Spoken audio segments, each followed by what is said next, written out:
So now, as we continue the organizing, that victory in North Carolina representing those 8,000 guest workers, hey, look, that is really not a victory. That is a door opening. It's like getting ourselves in the enemy's camp.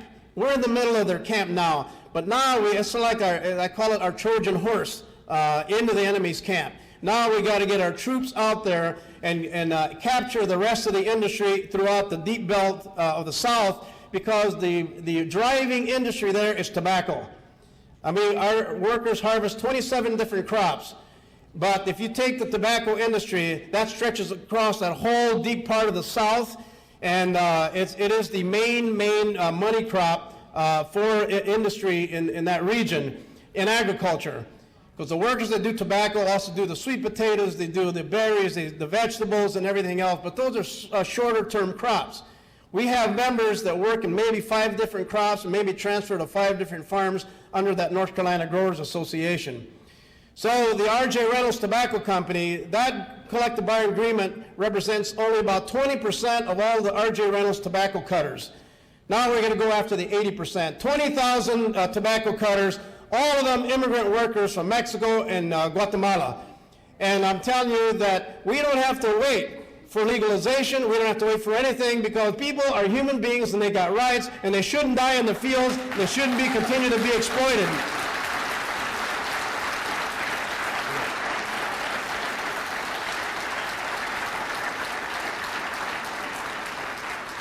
So I think this campaign at R.J. Reynolds is going to be very pivotal, because you see, it's like we pioneered with the Campbell Soup and the Heinz Company, Vlasic Pickle, Dean Foods Corporation. We knocked them off in a series in a row, and now the Mount Olive Pickle Company, and now R.J. Reynolds. Because, you know, it's integrated industry. They're all vertically integrated. They run from the top. The investors, you got their corporation to mobilize to get the raw product in the fields. It's their procurement system. So we're telling R.J. Reynolds they have to give us justice in their procurement system for the people on the bottom. As a matter of fact, I explained it to President Sweeney the day before yesterday, and because we're trying to get the AFL-CIO to support our mobilization at the shareholders meeting coming up May 6th. So if any of you want to come to a lively demonstration on May 6th at Winston-Salem, North Carolina, come on, we'll invite you to go with us. We're going to be there. So, and I was trying to explain to John Sweeney what the strategy is, and I found a perfect way to explain it to him. I said, President Sweeney, what we want to do is get an Employee Free Choice Act by private agreement and compel the company to give it to us. Why wait for Congress to give it to us? Get the corporation to give it to us. They control it, they fund it, they dominate it, they give the orders from the top down. They can give us that opening. They can give us that Free Choice Act.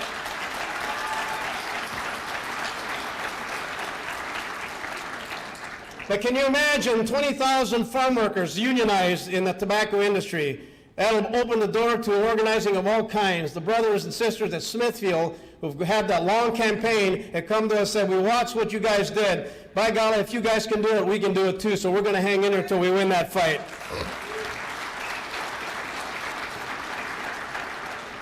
So,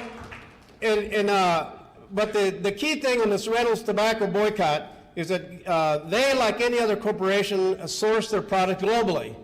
And one of the other sources of their supply is in Mexico, in Nayarit and Veracruz.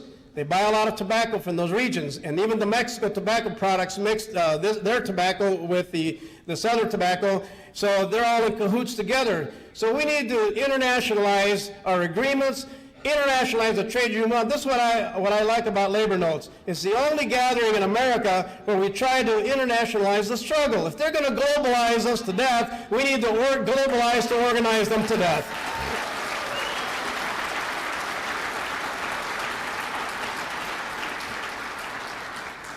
So finally, look, you know, people tell me, well, wait a minute, Baldemar, how the heck can you guys, you know, you can't win in the South. You can't win R.J. Yeah, Mount Olive, okay, we'll give you some credit for that, but R.J. Reynolds is another monster. It's a different animal. Yeah, they are. It's impossible. But you know what? It's okay if it's impossible. It's okay because, you know, I'm not talking to you. I'm talking to you now as organizers. Look, we're not doing this because the objective, Billy, catch me carefully here. The objective is not to win. That's not the objective. The objective is to do the right and good thing. See, because if you decide not to do anything because it's too hard, it's too impossible, well, then nothing would be done. And when you die, when you're on your deathbed, you know what? You're gonna say to yourself, I wish I would have tried to do something.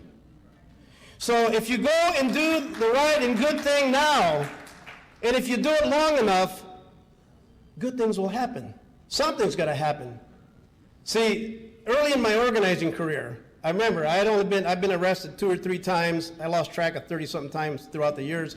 But I remember in my early organizing career, I met Cesar Chavez and Dr. Martin Luther King Jr.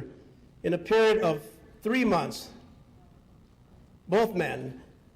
And both men had one effect on you, both of them. When you looked at them, when you met them and squared your eyes with theirs, you realized that you were meeting a person that laid everything on the line, their life for a cause. And they were going to do it no matter what. They made you feel like if they can do it, I can do it too. Now I learned 2 important lessons from both men. Caesar, I learned, and he used to say it in a nicer way than I do. He used to say, look, us farm workers, we don't have nothing. Even today, I don't have anything. I don't have a pension. I hit the Roger Maris landmark last month, 61. I don't have a pension. I don't have a retirement. I ain't looking for one. When I get one for the farm workers, I'll take what we get for them. You see, don't ask somebody to do something that you wouldn't do yourself first. All right. Secondly, Caesar would say, look, Baldemar, we got nothing, and the opposition's got power and money. But you know what? So the competition is our time against their money. And there's a lot more time than there is money, and money's going to run out before time. So as long as we don't give up, we're going to win. Okay.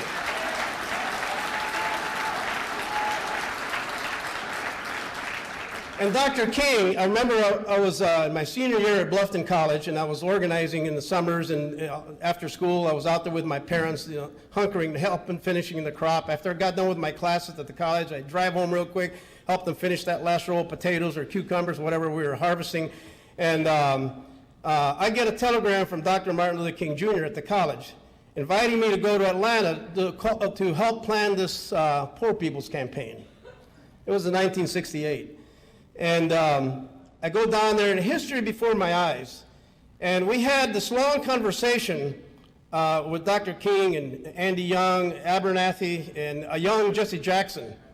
The issue came up with the idea of how do we as poor people face these monolithic institutions called international corporations and financial empires. And they said, how can we compel them to talk to us, or how do we get them to talk to us? And Dr. King made a comment that I will never forget. It's been the cornerstone. It's why I revere Ray Rogers over at Corporate Campaign, because he showed us how to do this. And that is, Dr. King says, when you impede the rich man's ability to make money, anything is negotiable. So remember that. Find their money line and find their money supply, find their Achilles heel, and anything is negotiable. That's why we can negotiate multinational, multi-party collective bargaining agreements. That's why we can get the growers, the company, the suppliers, all at one table and carve out one agreement. But we have to impact their financial ability to make money to get them to talk to us, because that talk's bigger than anything. Forget the law, because then they'll supersede the law because you create an emergency for them. That's what they do. That's what this government does when there's an emergency. They suspend the law. You call martial law. Well, this is kind of like the martial law of farm workers and of the working people. So, para adelante, and never give up.